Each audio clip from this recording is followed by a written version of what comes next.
നമസ്കാരം, എല്ലാ പ്രിയപ്പെട്ട കൂട്ടുകാർക്കും സ്വാഗതം. ഏറ്റവും ലേറ്റസ്റ്റ് ആയിട്ട് പുറത്തു വരുന്ന അവധി അറിയിപ്പുകൾ അറിയാൻ ആഗ്രഹിക്കുന്ന കൂട്ടുകാരാണെങ്കിൽ ജസ്റ്റ് ചാനൽ ഒന്ന് സബ്സ്ക്രൈബ് ചെയ്ത് വെച്ചോളൂ. കാരണം എല്ലാ അവധി അറിയിപ്പുകളും ആദ്യം നിങ്ങളുടെ മുമ്പിലേക്ക് ഷെയർ ചെയ്ത് എത്തിക്കുന്ന മലയാളത്തിലെ വിദ്യാഭ്യാസ ചാനലാണ്. അതുകൊണ്ട് തന്നെ അവധി അറിയിപ്പുകൾ അറിയാൻ ആഗ്രഹിക്കുന്ന കൂട്ടുകാർ ഇപ്പോൾ തന്നെ ചാനൽ സബ്സ്ക്രൈബ് ചെയ്യുക.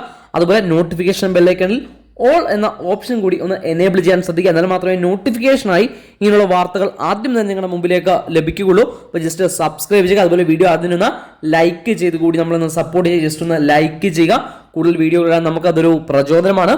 അപ്പോൾ ഏറ്റവും ലേറ്റസ്റ്റ് ആയിട്ട് ഇപ്പോൾ പുറത്തു വരുന്ന വാർത്ത, സംസ്ഥാനത്ത് നാളത്തെ ദിവസവും അതിശക്തമായിട്ടുള്ള മഴയുണ്ടാകുമെന്നുള്ള മുന്നറിയിപ്പ് തന്നെയാണ്. 14 ജില്ലകളും അലർട്ട് പ്രഖ്യാപിച്ചിട്ടുണ്ട്. ഏറ്റവും ശ്രദ്ധിക്കേണ്ട കാര്യം, നാളത്തെ ദിവസം 2 ജില്ലകളിൽ റെഡ് അലർട്ട് പ്രഖ്യാപിച്ചിട്ടുണ്ട്. അത് കണ്ണൂരും വയനാടുമാണ്. ഈ 2 ജില്ലകളിലും ഒരുപക്ഷെ നാളത്തെ ദിവസം അവധി പ്രഖ്യാപിക്കാനുള്ള സാധ്യത വളരെ കൂടുതലാണ്. വരും മണിക്കൂറുകളിൽ ഒരുപക്ഷെ ഇതുമായിട്ട് ബന്ധപ്പെട്ട അപ്ഡേറ്റുകൾ വരുമ്പോൾ നമുക്ക് പ്രതീക്ഷിക്കാം.